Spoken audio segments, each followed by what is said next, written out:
Hi, Intuitive viewers, and welcome. I have a very special friend with me today. This is Georgia, and I want to introduce you to her because she is has a very interesting story to tell, and she has a lot of wisdom, I think, to share. So, Georgia, welcome. Thank you, Kim. You're welcome. And I Thank you for wanted having me. first. You're welcome. And I want to first let people know that you are a licensed social worker and you call Yes, yourself a wounded healer, which I love. I think that, we're going to talk a little bit about what you're doing now, but why don't we start with some of the wounds, some of the woundedness, and that is, okay. you talk. And you shared with me that you had a lot of this comes from the tribulation of going through addiction and then getting sober, and you said you have 30 years sober, right? Yes. 30 years sober, and that is a long time. So, and I'm sure everyone's like, yay, that's wonderful. But It why don't is, you but talk? it's hard to believe. Yeah, I'm sure. Oh, And why don't you talk a little bit about um, just kind of what led you to finally get sober? What kind of pushed you into that point? And then also talk a little bit about your spiritual journey as well through addiction and then getting sober, and where that led you as well. So why don't you start with kind of where you began and what made you decide to get sober, or what finally pushed you to come out of addiction? well, I guess the final straw was when my mother died. Mhm. My mother was always my supporter, and I think I had it in my mind that as long as she was around, that I would be okay. Mhm. And so I had gotten a DWI at one point, actually at 2 points Mhm. over a little period of time. And, it was, I really didn't have that big problem because mother was there to, Right. give me rides or whatever. But when she died, uh, it was as if the rug was pulled out from under me. And I there wasn't enough liquor in the liquor store to kill Mm. the pain I felt. And actually, about 6 weeks after she had died, uh, I got another DWI, Oh, wow. and this one led me to sobriety. Mm. I had no clue. There was no plan A or plan B as to what to do about it.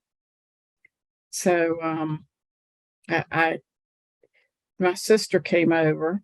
My sister was none too pleased with this development.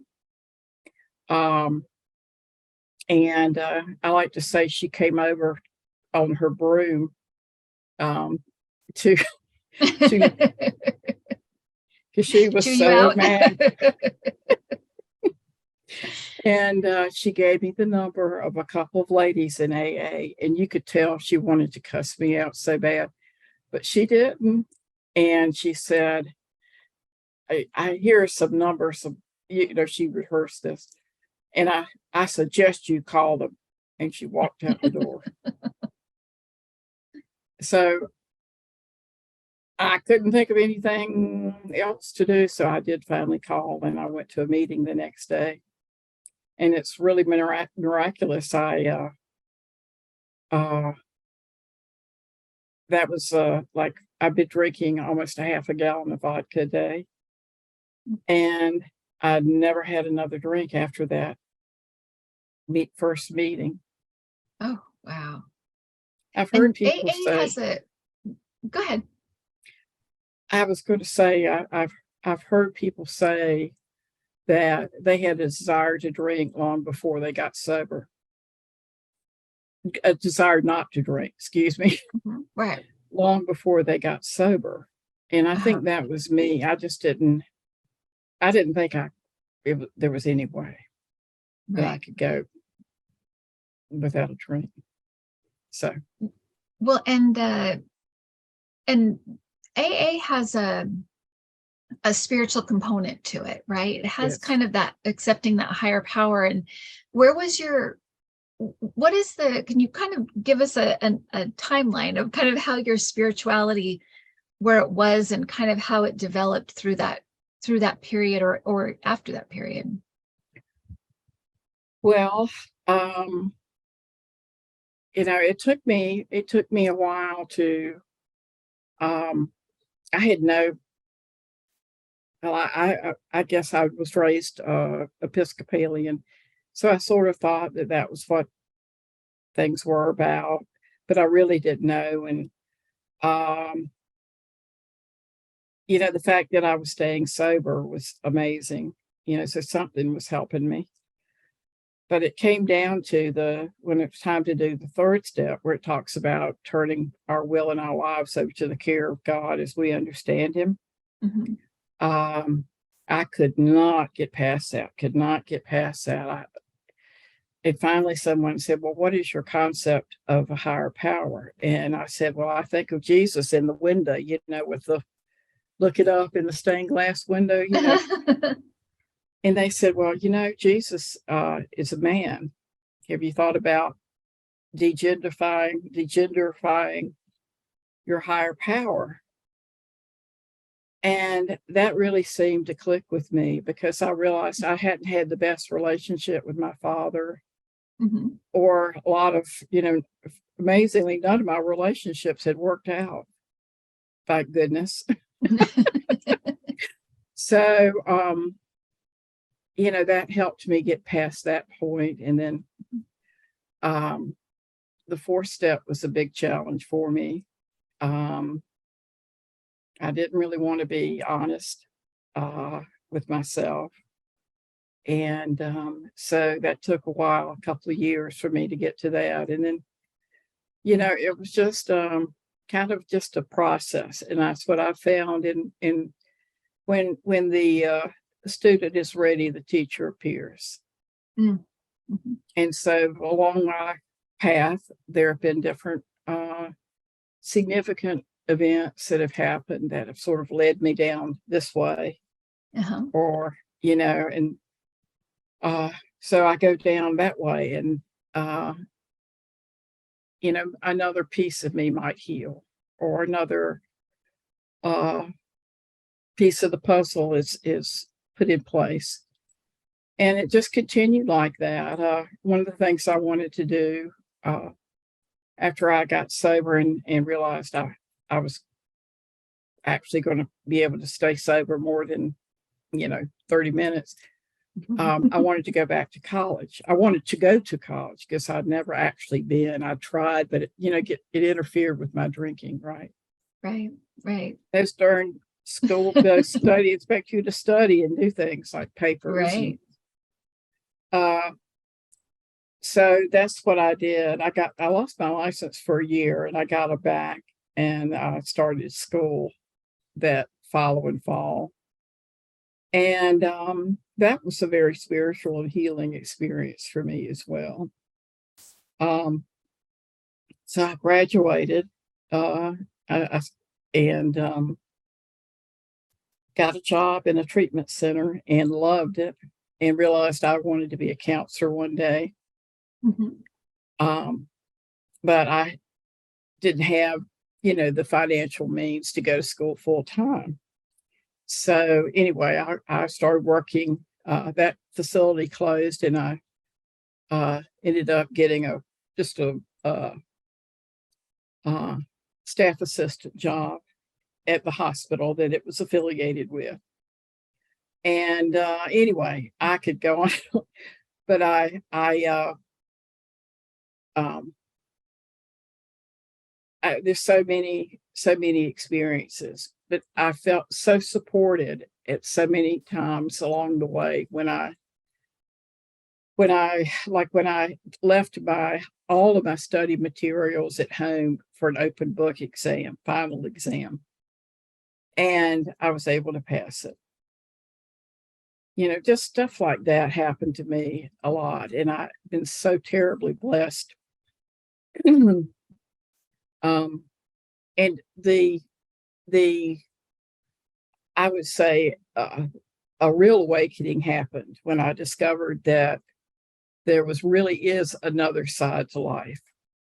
You know, I believe there was some kind of a God, but I really wasn't that sure, and I thought they were up in the little cloud, and I really didn't know, and I was very very much grieving both of my parents because, of course, I was drunk when both of them died, and thought that was lost to me. I would never be able to make it amends. And when I went to see my first psychic, it was because someone that I knew had gone to see the same person, or else it would never have occurred to me to do Right. that. And that really opened up that side of the world for me. Because this lady, I said, how could she know these things about me? Right. And so, and then a couple of years later, I went to see a medium, which I didn't realize I was going to see a medium. And I know that sounds so stupid when I say it, but just Now, I did you make really an didn't know. appointment, or how did you find the medium? Well, Or there's a bookstore here called the Dancing Moon, uh-huh. and this is where the other person worked and the medium. But I didn't realize there was like a difference. So what I was doing really was checking kind of the information that the first one had given me. I said, I need to, because this isn't happening.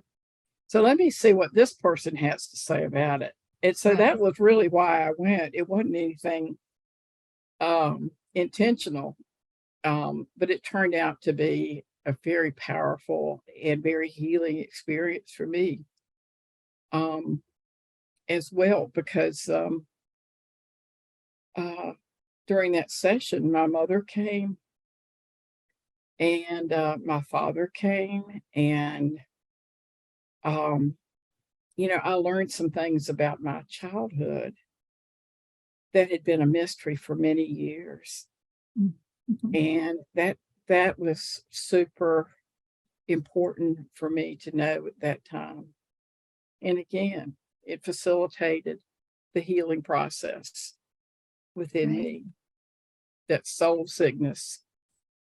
And I'm sure looking back now, you can see how your it's well, at least to me, and I can kind of into it. I can feel it intuitively that your family on the other side got you to go there, got you to listen, got the messages through to you, because it sounds like, when we work, you were working so hard to create your reality, to make a new reality for yourself with your, and Mhm. when you are working so hard to, first of all get sober, and then also to go back to school, and you're really trying, your guides try with you, that's really when things really start to move and happen. And so clearly, to me, it's so clear that your family on the other side were probably rooting for you like you couldn't believe, and just had to get these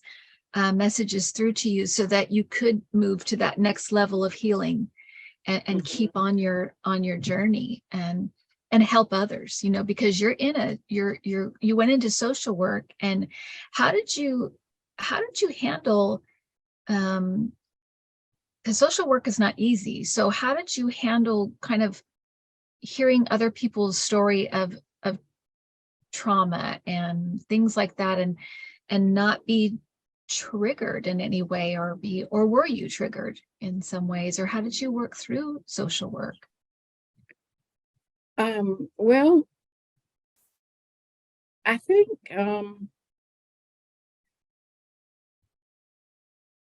by the point of time where I became fully licensed and was able to practice independently, etc. Um, I also had an LCAS, which is an addiction specialist license. So, I had worked in both fields, both areas, Right. mental health and substance abuse. So, I prefer to call it recovery. But so it was like by that point in time, I was being the people that I interacted with.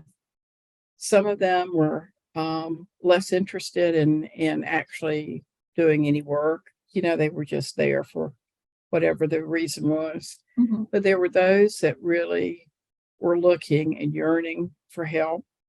Mm-hmm. And I found that my own experiences, I had a lot of training too, but really the connectedness I felt with them on that healing level, Mm-hmm. I could sense their pain, and I could sort of see a way for them to heal from that Right. pain. And I found that to be so fulfilling for me Mm-hmm. as a counselor, and to watch them be able to become more independent and more self-assured and more self-determined. I could see that Right. personal growth happening within them Right. as it did within me, and it Mm-hmm. continues to within me. I think we all grow and heal. I hopefully heal. Yeah. It's we take one thing at a time. Yeah. And I think that idea of healing is, I think so many people we can all relate to it on some level, right? Because we all lose Yes. people, and we all have things that happen, and things we have to work through, and relationships we have to figure out. And, so all of these things are they involve some sort of healing. Um, Yes. so when you saw, I want to kind of go back to the medium that you saw, because having an experience like that, where you in a session like that, where you realize, oh, they're okay, they're really okay, they're really there really is Mhm. something after this. It can be so life changing and life affirming. um where did that lead you after that? Did you keep seeing mediums? Did you just did it change the way you thought about the afterlife? And where did you go from there spiritually after that experience? Well, I know it you found it me. act At some yes. point, you're finding other ones. So I'm just wondering where you went after that. Well, I have said that I went from thinking kind of believing there was a God or there was an afterlife or whatever. There was something to Mm-hmm. knowing, Yeah. like I know I have a finger on this hand, and it was so wonderful for me to know that my parents had been there all along. Mhm. They weren't mad at me. They Right. loved me. Right. And my father and I were actually able to heal our relationship in spirit That's and great. come to I came to a place of real forgiveness. Right. Not that he did anything wrong, but my perception of some of the things Right. he did was wrong. And yes, it definitely changed my life. And um it made a world of difference to know that I was not alone. Mm-hmm. And it enabled me to just sort of go forth in the world with a new sense of purpose, Mm-hmm. a new sense of identity, Mm-hmm. and wanting to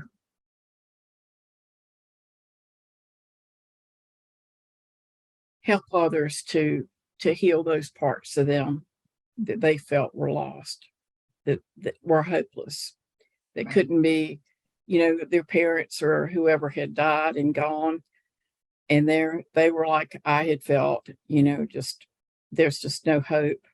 I'd become suicidal at some points in time, and Mm-hmm. I'm so glad I didn't go that route. Right. Right. I don't know And if I answered your question. no, you did actually. And we kind of talked about now what led you to decide, because we're going to talk about your website and what you're doing now, but what led you to decide that you wanted to kind of focus on helping people um, uh, to heal and to add that in, that spiritual connection with healing, and also you have this focus on recovery as well. You have both. So Mm. what made you decide, like, I want to do this, and I want to do this for people, and I want it to kind of be uh, my thing, and I've kind of found my niche. So how did you go about that? What made you shift that way? Well, I came to realize at some point in time that whether it be like the 12-step process, whether it be cognitive behavioral therapy, uh, whether it be like the teachings of Abraham Hicks, there's such a commonality to things. Uh, and there are many ways to go about the language of healing. Mm-hmm. So that's what made me want to put myself out there, because I feel like I've come to an understanding that hopefully others could benefit from. Um, and I wanted to connect with those people who, um, need that kind of of help. And I know for myself, when I began to recognize the sort of the universality of healing, how things work, regardless of what they're called, you know, um, it really helped me so much to figure things out for myself. Right. Like when I had a brain imbalance at one time that was caused by stress, and I went to again. I was guided to. Uh, it was a medical clinic that did alternative therapies as well. And if I hadn't been treated by them, I don't know if I would have ever really recovered. But the thing was, I came to see depression. The depression I was feeling was really caused by a brain imbalance more than situational things. That was another aspect of life that I came to see a different side of. So I guess you could say all along I've been able to go through experiences and somehow come to the other side of them with a little more wisdom about how I got there in the first place and how I came out of it. And so I feel like that could be really valuable to other people. Absolutely. And when we had our conversations, and that wounded healer keeps coming back to me, because Yeah. we would talk about things, and then you talk about another whole thing that you'd been through, and I was like, Georgia, you have to come on my show and talk to people because you've been through so much and so many things. And the idea, I think that when you have gone through so many of these situations and you've come out the other side, and you felt wounded, you felt that being in that predicament or being in that very vulnerable place in life, in many different kinds of situations. What that tells me too is that you don't have that, you don't have any kind of judgments with people, because they're, when you've been through it, when you've been there, when you've seen it, really, there's such an understanding of people at their lowest points. If you've been there, you completely understand it, and there isn't that fear of judgment. People don't have to fear being judged because you truly understand. And I think that is that in itself, I think, is just so powerful and validating for people, don't you think? To be able to have that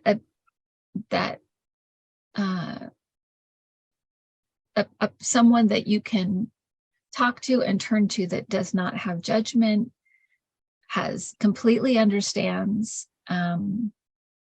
I think that is just so invaluable, especially now. People, like what we talked about before, we've been through so much as a country. I think, oh God, on every we don't have to get on that, but I think people to some degree, so many people feel like they have PTSD, they have been through the ringer, their nerves are frayed, they are completely done, they don't know what to do. And then along with all of that in the background, everybody's had to contend with whatever was going on in their own lives. And I know that I've talked to so many people that have lost people either through COVID or after COVID, just going through things, and then having lost pets. A lot of people lost, I mean, I can't believe the amount of people I've talked to that have lost pets, and those little fur babies are our anchors when we go through difficult situations. Absolutely. I can speak to that, and I know you can. So I think it is you and so many healers and people like you that are wanting to reach out and help in any way they can, and use everything that they've learned and everything that they've come to know, spiritually, but also educationally, and then just through life experience. It's divinely timed. I mean, it really, really is, because I think people are really in a place where they're kind of ready to reach out and get some help out of whatever the hell we've been through, or whatever the hell they've been through. So yeah, can you speak to that a little bit, especially what people have been through over the last we'll just say 7 years? Well, I think finding the truth has never been more important. And we have to learn what our truth is and stick with that. And sometimes you need a little help uncovering all that.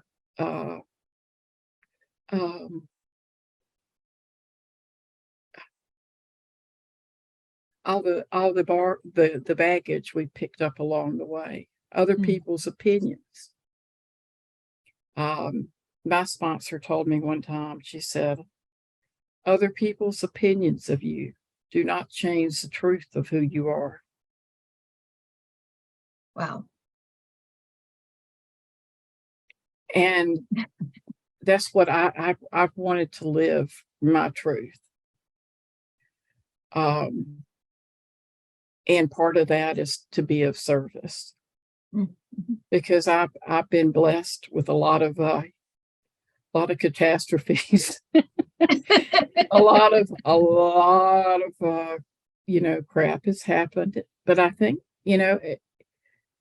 it's all for a purpose, or I can make it for a purpose. Let's put it that way.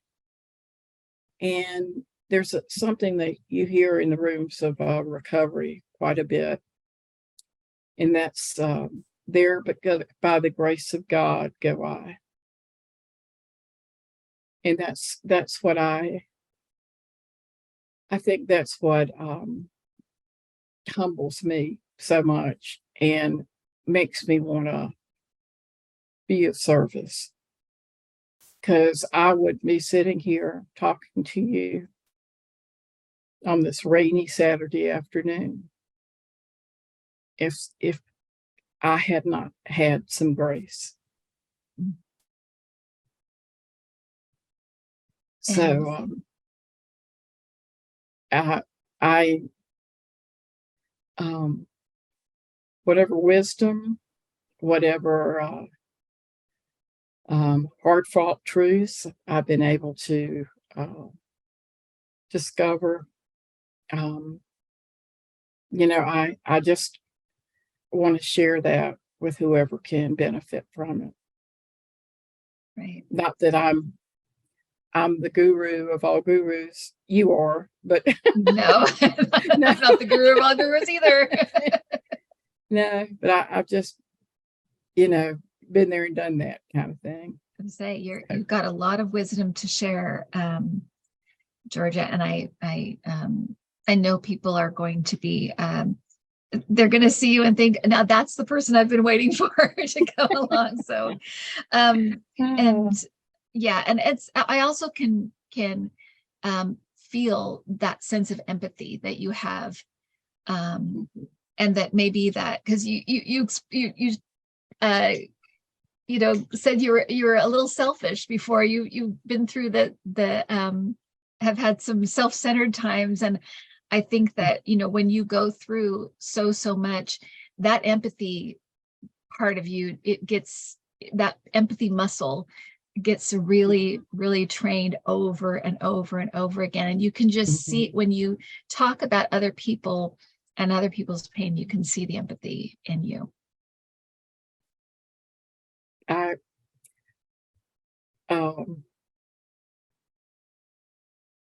I've worked with a variety of people, and it's when you look at it from that perspective, like trying to see the divinity in each one, it doesn't matter if they're a prisoner or a refugee or whoever. That spark of divinity is within all of us, I feel. And so that's what I look to connect with when I work with someone, regardless of what's out here. Right. I'm very honored to be able to be in a position to do that.